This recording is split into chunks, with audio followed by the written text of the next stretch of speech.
2050 కల్లా 50% ఇండియన్ డిస్ట్రిక్ట్స్తో పాటు ఢిల్లీ, బెంగళూరు, ముంబై లాంటి 30 సిటీస్ సివియర్ వాటర్ క్రైసిస్తో ఎఫెక్ట్ అవుతాయని రిపోర్ట్స్ చెప్తున్నాయి. People running after tankers, fighting for a drop of water. These scenes from Delhi is not something one expects from the capital of an emerging economy like India. Guess what? India's very own Silicon Valley has run out of water. The western Indian state of Maharashtra is grappling with a devastating water crisis. 18% world population ఉన్న ఇండియాలో కేవలం 4% global water resources మాత్రమే ఉన్నాయి. Water scarcity third world వార్కి దారి తీస్తుందని experts predict చేస్తున్నారు. Third world war వస్తుందో రాదో తెలియదు, కానీ ట్యాంకర్ దగ్గర వాటర్ కోసం వార్ ఎప్పుడూ జరుగుతూనే ఉంటుంది. అయితే ఈ వాటర్ క్రైసిస్ ఎక్కడో డ్రై స్టేట్స్లో లేదు. ఇండియాలోనే మెట్రోపాలిటన్ సిటీస్గా పిలువబడే ఢిల్లీ, చెన్నై, బెంగళూరు లాంటి పెద్ద పెద్ద సిటీస్లో ఇప్పటికే చాలా వాటర్ స్కేర్సిటీ ప్రాబ్లం ఉంది. एक्चुअली पास्ट 1 मंथ से पानी की बहुत शॉर्टेज चल रही है.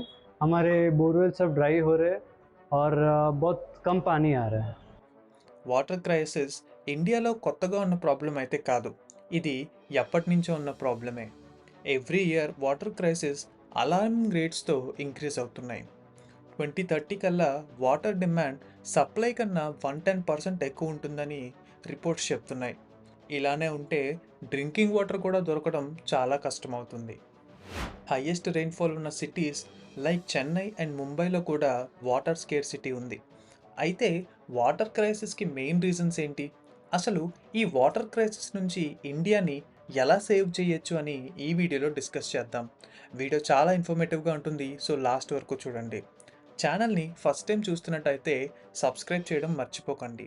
ఇంకా లేట్ చేయకుండా లెట్స్ గెట్ స్టార్టెడ్.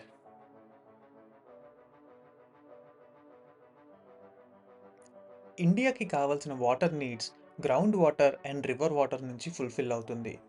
రివర్స్ కోసం స్పెషల్గా మెన్షన్ చేయాల్సిన అవసరం లేదు.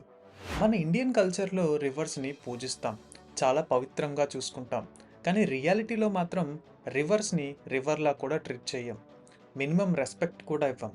Most of the major rivers chemical వేస్ట్తో నిండిపోయి ఉన్నాయి. యమునా రివర్ దీనికి వన్ ఆఫ్ ద ఎగ్జాంపుల్. రివర్స్ని బేస్ చేసుకుని అడ్వాన్స్ సివిలైజేషన్స్ ఎస్టాబ్లిష్ చేసిన దేశంలో ఇప్పుడు రివర్స్ చాలా పొల్యూట్ అయిపోయాయి.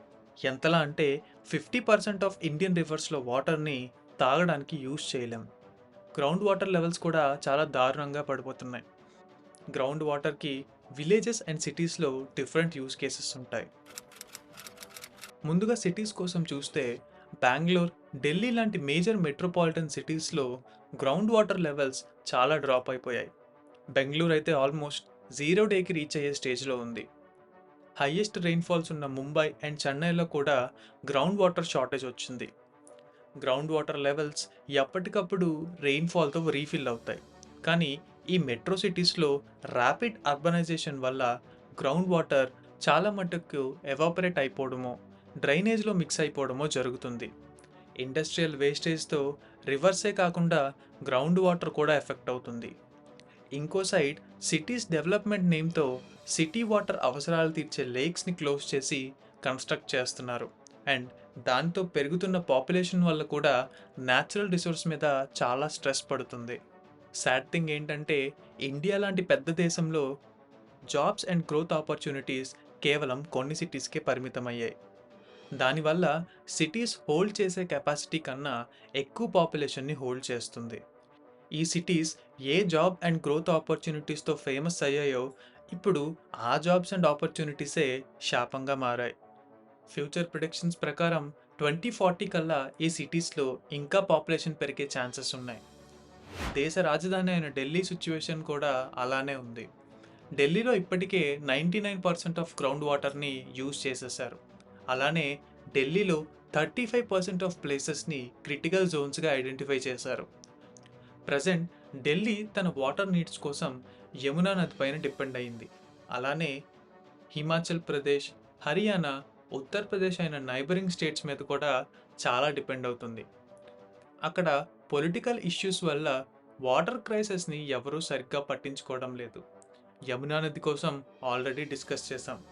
సిలికాన్ వ్యాలీగా చెప్పుకున్న బెంగళూరులో కూడా ఇదే సిచ్యువేషన్ రిపీట్ అవుతుంది. ఇలానే కంటిన్యూ అయితే ఫ్యూచర్ జనరేషన్స్కి వాటర్ ఒక లగ్జరీ రిసోర్స్గా మిగిలిపోతుంది. అయితే సిటీస్లో ఎక్కువ పాపులేషన్, అర్బనైజేషన్, ఇండస్ట్రీస్ వల్ల క్రైసిస్ వచ్చింది అనుకోవచ్చు. కానీ విలేజెస్లో ఎందుకు క్రైసిస్ వచ్చాయి? విలేజెస్లో ఇలాంటి ప్రాబ్లమ్స్ ఏ ఉండవు కదా అని మీకు డౌట్ రావచ్చు. విలేజెస్లో గ్రౌండ్ వాటర్ మోస్ట్లీ అగ్రికల్చర్ కోసం యూజ్ చేస్తారు. అగ్రికల్చర్ ఇండియా జీడిపిలో 19% కాంట్రిబ్యూట్ చేస్తుంది. And 50% of Indian population agriculture మీదే డిపెండ్ అయ్యారు. మోస్ట్లీ అగ్రికల్చర్ 80% గ్రౌండ్ వాటర్ మీదే డిపెండ్ అవుతుంది. కాస్ట్ ఎఫిషియెంట్గా ఉండడంతో గవర్నమెంట్ కూడా గ్రౌండ్ వాటర్ యూసేజ్నే ప్రమోట్ చేస్తుంది. ఫార్మర్స్ ఇప్పటికీ కూడా చాలా ఏరియాస్లో ఓల్డ్ టెక్నిక్స్ని యూజ్ చేస్తూ ఫామ్ చేస్తున్నారు. ఎక్కువ ఎరువులు యూజ్ చేయడం వల్ల గ్రౌండ్ వాటర్ కూడా ఎఫెక్ట్ అవుతుంది. రైస్ అండ్ షుగర్ కేన్ లాంటి హెవీ వాటర్ నీడెడ్ ప్లాంట్స్ని పండిస్తున్నారు. గ్రీన్ రెవల్యూషన్ టైంలో కూడా ఈ క్రాప్స్ని ప్రమోట్ చేస్తూ ఫుడ్ క్రైసిస్ని కూడా ఓవర్కమ్ చేశారు. కానీ ఈ రోజుకి కూడా ఈ క్రాప్స్ మీద ఎంఎస్పి వస్తుందని ఇంకా హార్వెస్ట్ చేస్తున్నారు. దానివల్ల ఓవర్ ప్రొడక్షన్ జరుగుతుంది. ఓవర్ ప్రొడక్షన్ ఎంతలా జరుగుతుందంటే ఈ గ్రెయిన్స్ని స్టోర్ చేయడానికి ప్రాపర్ స్టోరేజ్ ఫెసిలిటీ కూడా లేకుండా ఓపెన్గా వదిలేస్తున్నారు. వీటన్నిటితో పాటు క్లైమేట్ చేంజ్ కూడా వాటర్ క్రైసిస్కి హెల్ప్ చేస్తుంది.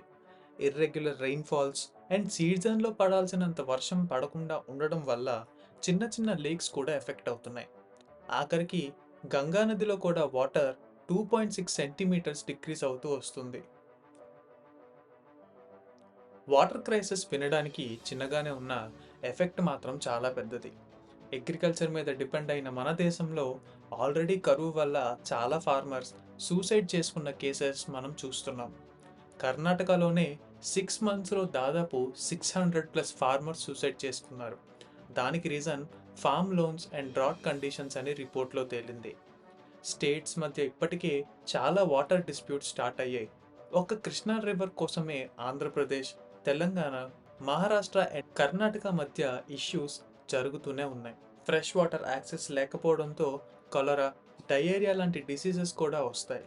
ఈ సిచ్యువేషన్ ఆల్రెడీ చాలా స్లమ్ ఏరియాస్లో కనిపిస్తుంది. సిటీస్లో అర్బనైజేషన్ వల్ల గ్రౌండ్ వాటర్లోకి వెళ్లాల్సిన వాటర్ రోడ్స్ మీద స్టాక్ అయ్యి సిటీస్లోనే ఫ్లడ్స్ వస్తున్నాయి. దానివల్ల రోడ్ అండ్ పవర్ ఇన్ఫ్రాస్ట్రక్చర్ చాలా వరకు డ్యామేజ్ అవుతుంది. అండ్ ఆ బర్డెన్ ప్రజల మీదే పడుతుంది. ఎంతమంది వాళ్ళు వెళ్ళే దారిలో వాటర్ ట్యాంక్స్ నుంచి వాటర్ లీక్ అవ్వడం చూసి ఉంటారు? ఇలా చేయడం ఎంతవరకు కరెక్ట్ అని కామెంట్స్లో మీరే చెప్పండి. Half of the water road మీద లీక్ అవ్వడంతో సగానికి పైగా ప్రజలకి వాటర్ రీచ్ అవ్వడం లేదు. వాటర్ అన్నది మన హ్యూమన్ లైఫ్కి చాలా బేసిక్ అండ్ ఇంపార్టెంట్ నీడ్. అదే క్రైసిస్లో ఉందన్నప్పుడు మనం చాలా జాగ్రత్త పడాల్సిన అవసరం ఎంతైనా ఉంది. అయితే పాసిబుల్ సొల్యూషన్స్ ఏంటి? గ్లోబల్ వార్మింగ్ లాంటి గ్లోబల్ ఇష్యూని మనం ఒక్కరమే ఏమీ చేయలేం. కానీ ఇండియాలో ఉన్న ప్రాబ్లమ్స్కి డెఫినెట్గా మనం ఏదో ఒకటి చేయగలం.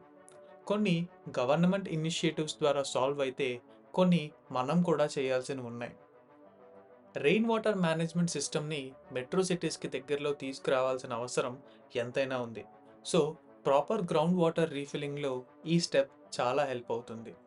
20% ఆఫ్ గ్రౌండ్ వాటర్ని కనుక మనం రీఫిల్ చేయగలిగితే 5 years వరకు సిటీ నీడ్స్ని కవర్ చేయొచ్చు. ఓవర్ పాపులేట్ అవ్వకుండా టైర్ 2 ఆర్ నియర్ మెట్రో సిటీస్ని డెవలప్ చేయాలి. దానివల్ల మెట్రో సిటీస్లో వాటర్ క్రైసిస్ రాకుండా ఉంటుంది.